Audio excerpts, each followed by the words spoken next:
Hello class 12। In this video हम discuss करने वाले हैं हमारे नेक्स्ट टॉपिक को, that is physical properties of carboxylic acid. So previous preparation methods को हमने कवर कर लिया है और यहाँ पर बस बहुत छोटा सा वीडियो होगा आई थिंक ये, बिकॉज बहुत कम फिजिकल प्रॉपर्टीज हैं और उनको डिस्कस कर लेते हैं जल्दी से। सो फर्स्ट यहाँ बताया गया है कि जो फिजिकल प्रॉपर्टीज है, पहला पॉइंट है कि जो कार्बोक्सिलिक एसिड है एक एलिफेटिक कार्बोक्सिलिक एसिड की चेन है जिसमें जो कार्बन नंबर है वो कार्बन 1 to कार्बन 9, मतलब जो भी आपके पास कार्बोक्सिलिक एसिड है उसमें अगर कार्बन की का जो नंबर है वो अगर 1 से लेकर 9 तक है, यानी कि 1 कार्बन 2 3 4 5 6 7 8 9, तो 9 कार्बन तक के जो भी कार्बोक्सिलिक एसिड है वो at the room temperature liquid होते हैं। They are liquid at room temperature. हम सिर्फ यहाँ पर किसको डिस्कस कर रहे हैं? रूम टेम्परेचर को। तो रूम टेम्परेचर पे वो क्या है? लिक्विड होते हैं। और नेक्स्ट अगर हम बात करें ऑल्सो कुछ और कैरेक्टरिस्टिक्स, रूम टेम्परेचर पे वो लिक्विड है, पहली बात। दूसरा मैं यहाँ पे लिख देती हूँ रूम टेम्परेचर, हम रूम टेम्परेचर पर डिस्कस कर रहे हैं। तो at the room temperature they are liquid. Next they are colourless, liquid भी होगा, कलरलेस होगा। Also they have a unpleasant odour, एक अजीब सी स्मेल आप कह सकते हो या फिर नॉट गुड स्मेल, अनप्लीजेंट सी आपको यहाँ से एक स्मेल मिलती है दिस कार्बन से। So they also have a unpleasant smell या अनप्लीजेंट ओडर, आप कुछ भी कह सकते हैं। सो अनप्लीजेंट ओडर्स यहाँ से आपको इन ऐसे एटम से आपको यहाँ पर देखने को मिलेगी। नेक्स्ट अगर हम बात करें कि अगर हम फर्स्ट डिस्कस कर रहे हैं इससे हायर, मतलब ये तो हमने वो वाले कार्बन्स को डिस्कस किया जो कि कार्बन 1 से लेकर कार्बन 9 तक होते हैं इन कार्बोक्सिलिक एसिड। अगर कार्बन 9 से हाई, यानी कि अब हम उनको डिस्कस कर रहे हैं जो कार्बन 9 से कैसे हाई है। मैं जस्ट सिर्फ हाई लिख रही हूँ, आपको इतना समझ में आया कि कार्बन 9 से अब ज्यादा हो गया, नो 10 11 12 13 कुछ भी। सो कार्बन 9 से अगर ज्यादा है सो वो कैसे हो जाएंगे? वो वैक्स में कन्वर्ट होने लगते हैं, वैक्स में कन्वर्ट होने लगते हैं। दैट मीन्स अब वो लिक्विड से कैसे हो गए? सॉलिड। ठीक है, वो लिक्विड से कैसे हो गए हैं? सॉलिड हो जाते हैं थोड़े कंपैरिजन में eight the room temperature. Also they don't have any type of smell. अब उनसे क्या होगी? आपको कोई भी स्मेल नहीं स्पेसिफाई होती है, स्मेल ही नहीं उसमें स्पेसिफाई हो रही है, कुछ अलग से जैसे स्मेल आ रही थी प्रीवियस, सो वैसे कोई भी स्मेल आपको यहाँ पर नहीं देखने को मिलेगी। सो ओडरलेस कह सकते हो इनको, या फिर नो स्मेल, कोई स्मेल आपको यहाँ पर नहीं देखने को मिलेगी, स्मेल करने को मिलेगी जैसे आप आगे की तरफ बढ़ोगे in the carbon numbers. So first हमने यहाँ बताया कि पहले तो सॉलिड हो जाएंगे वैक्स के फॉर्म में, एंड ऑल्सो ओडरलेस, कोई भी आपको ओडर यहाँ से स्मेल नहीं मिलेगी। ठीक है, तो ये हमने डिस्कस किया अबाउट द रूम टेम्परेचर कि वो होते किस तरह है। रूम टेम्परेचर पे अगर वो हैं तो किस प्रॉपर्टी में आपको मिलेंगे, किस स्टेट में आपको मिलेंगे, लिक्विड में या सॉलिड में। सो स्टार्टिंग के जो भी मॉलिक्यूल्स, स्टार्टिंग के जो भी कार्बोक्सिलिक एसिड है वो आपको लिक्विड रूप में मिलेंगे, एंड जैसे आप हायर में जाते जाओगे, हायर कार्बोक्सिलिक एसिड, तो वो सॉलिड में कन्वर्ट हो जाते हैं। ऑल्सो जो ये स्मेल आपको नहीं आ रही है, इसका रीजन क्या है? स्मेल ना आने का रीजन एक्चुअली ये है कि ये बहुत लो वोलाटाइल होते हैं, बहुत कम वोलाटाइल होने की, वेपोराइज होने की जो प्रोसेस है वो बहुत कम है, कम वोलाटाइल होते हैं। दैट्स व्हाई स्मेल प्रॉपर तरीके से आपको नहीं फील होगी, स्मेल प्रॉपर तरीके से नहीं आती। सो यहाँ पे हमने डिस्कस किया about their shape, there structure, कि वो किस तरीके से होगी, देयर स्टेट को यहाँ पे डिस्कस किया at the room temperature. Next हम डिस्कस करते हैं about the boiling point. Next boiling point discuss करेंगे। सो बॉइलिंग पॉइंट अगर हम कार्बोक्सिलिक एसिड का यहाँ पे डिस्कस कर रहे हैं, सो कार्बोक्सिलिक एसिड का बॉइलिंग पॉइंट हाई होता है, हाई बॉइलिंग पॉइंट। ठीक है, बीपी बहुत हाई है इसका। हाँ, आप इस तरीके से याद कर सकते हो, कार्बोक्सिलिक एसिड का बीपी बहुत हाई रहता है। सो फिलहाल इसका जो बॉइलिंग पॉइंट है वो बहुत हाई है। कंपैरिजन करें किससे ज्यादा हाई है, तो वो जो है हाई है यहाँ पर aldehydes, ketone and also alcohols.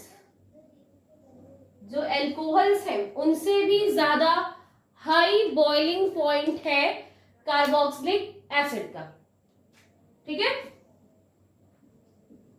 Carboxylic acid. Okay, तो इसके प्रीवियस आपने जो एल्डिहाइड कीटोन्स की केमिकल फिजिकल प्रॉपर्टीज देखी, तो मैंने आपको बताया था कि दे आर, उनका भी बॉइलिंग पॉइंट हाई होता है but not more than alcohol, right. But यहाँ पर क्या है, यहाँ पर जो हमारे पास कार्बोक्सिलिक एसिड है उसका बॉइलिंग पॉइंट एल्डिहाइड्स कीटोन्स के साथ साथ अल्कोहल से भी बहुत ज्यादा हाई होता है। क्यों, रीजन क्या है, किस वजह से ये हाई है? एक्चुअली जो यहाँ पर आपको मॉलिक्यूल्स दिखाई देंगे या फिर जो कार्बोक्सिलिक एसिड दिखाई देता है उसमें हाइड्रोजन बॉन्डिंग का फिनोमिनन है, दैट्स व्हाई इसका बॉइलिंग पॉइंट ज्यादा है, ठीक है। एक और बात करें, एक बात आप हमेशा याद रखना कि मैंने आपको एल्डिहाइड्स कीटोन और अल्कोहल से यहाँ पर लिख दिए, बट ये आप याद रखिएगा कि किस तरीके के होंगे वो, तो कंपेरेबल मॉलिक्यूलर मास वाले, कंपेरेबल मॉलिक्यूलर मास। ये हम बहुत बार डिस्कस कर चुके हैं कि what is comparable molecular mass. हमने बहुत बार डिस्कस किया हुआ है कि हम अगर बॉइलिंग पॉइंट किसी का निकाल रहे हैं तो आप कैसे निकालोगे बेटा, ऐसे थोड़ा ले सकते कि हमने कार्बोक्सिलिक लिया, एसिड लिया सिर्फ 2 कार्बन वाला और उसको हम 10 कार्बन वाले अल्कोहल के साथ आप उसे मेजर करोगे सब, तब तो ऑफ कोर्स अल्कोहल ही ज्यादा आएगा। सो जब भी आप बॉइलिंग पॉइंट निकाल रहे हो तो वहां पे कंपेरेबल मॉलिक्यूलर मास होना चाहिए उन तीनों का, या फिर जिसका भी आप बॉइलिंग पॉइंट चेक कर रहे हो उनका मास जो है, मॉलिक्यूलर मास है, वो कंपेरेबल हो। दूसरा, यहाँ से जो पॉइंट है, एक पॉइंट आप ये हमेशा याद रखिएगा कि ऑलवेज कंपेरेबल मॉलिक्यूलर मास होता है। और दूसरा, कार्बोक्सिलिक एसिड में हाई बॉइलिंग पॉइंट क्यों है? Due to hydrogen bonding, due to hydrogen bonding.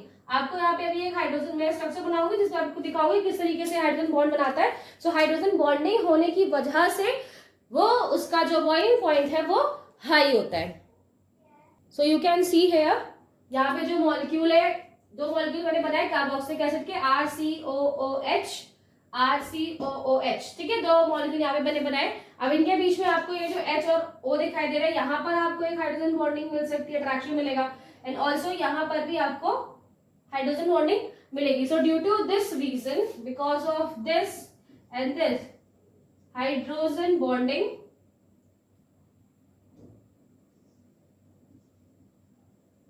Hydrogen bonding जो भी हमें स्ट्रक्चर दिखाई दे रहा है ये कैसा होता है, इसका जो बॉइलिंग पॉइंट है वो ज्यादा हो जाता है।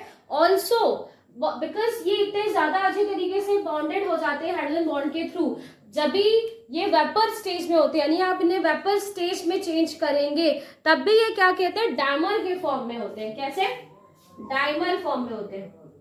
डायमर इन द सेंस कि जो 2 मॉलिक्यूल्स होते हैं, ऐसा कभी नहीं होगा कि एक अकेला मॉलिक्यूल आपको, इन केस ऑफ वेपर्स की बात कर रहे हैं, वेपर की बात करें, वेपर आप जब इसको कैसे दोगे, आप इसे हीट दोगे तो इसके बॉन्ड टूटेंगे, देन ये वेपोराइज होगा, राइट। बट वेपर्स के फॉर्म में भी ये बॉन्डिंग प्रॉपर तरीके से ब्रेक नहीं होती, कंप्लीटली हाइड्रोजन बॉन्ड ब्रेक नहीं होता, इसलिए वेपर फॉर्म में भी डायमर सिचुएशन इनके पास देखी जाती है, जिसमें 2 molecules by the help of hydrogen bonding आपस में जुड़े हुए होते हैं। और इस तरीके की जो सिचुएशन यहाँ पे बोलते हैं, इस तरीके का जो सॉल्वेंट है उसे हम बोलते हैं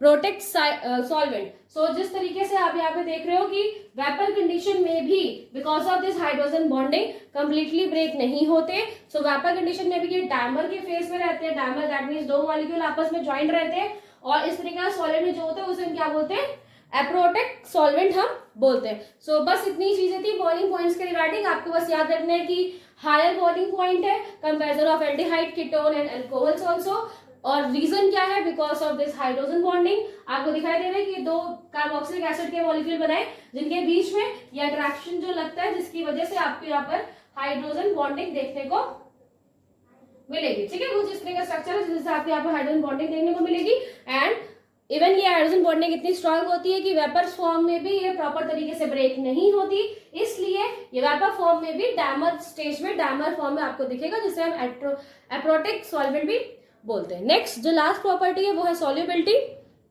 सो इन केस ऑफ सॉल्युबिलिटी, जो लोअर कार्बोक्सिलिक एसिड है, लोअर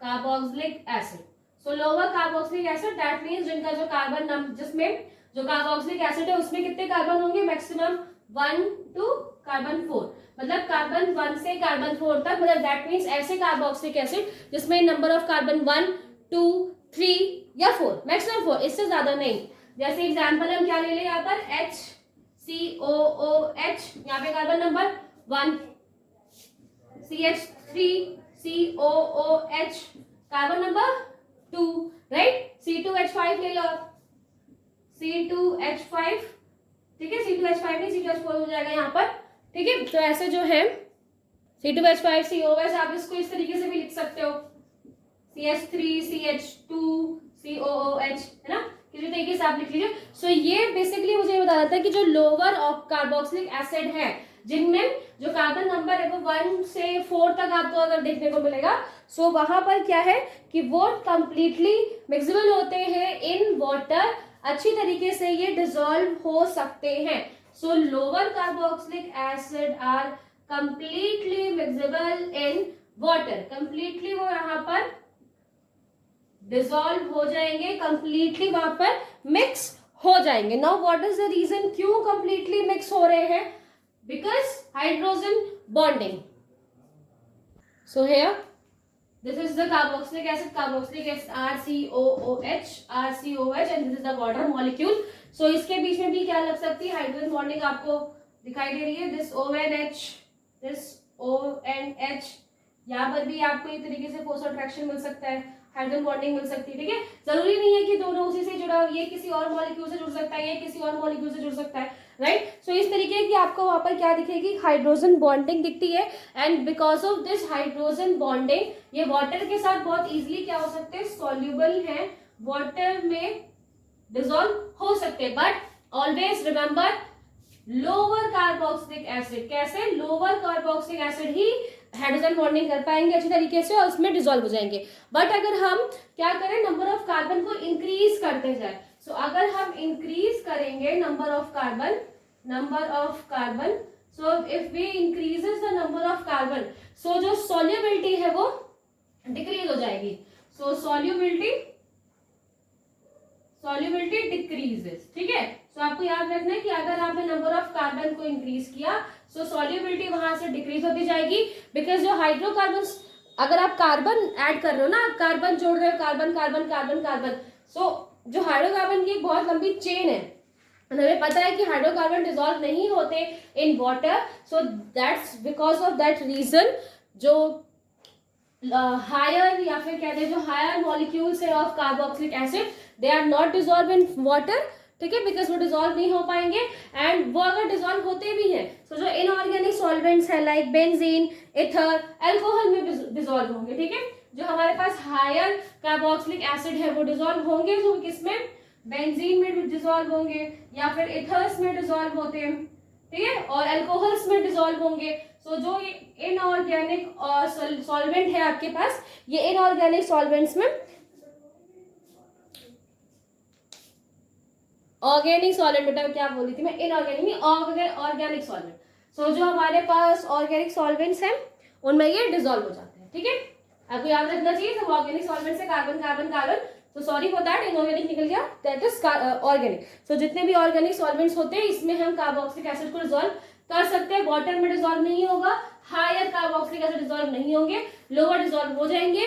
एंड लोअर क्यों डिसॉल्व हो रहे हैं, बिकॉज ऑफ हाइड्रोजन बॉन्डिंग।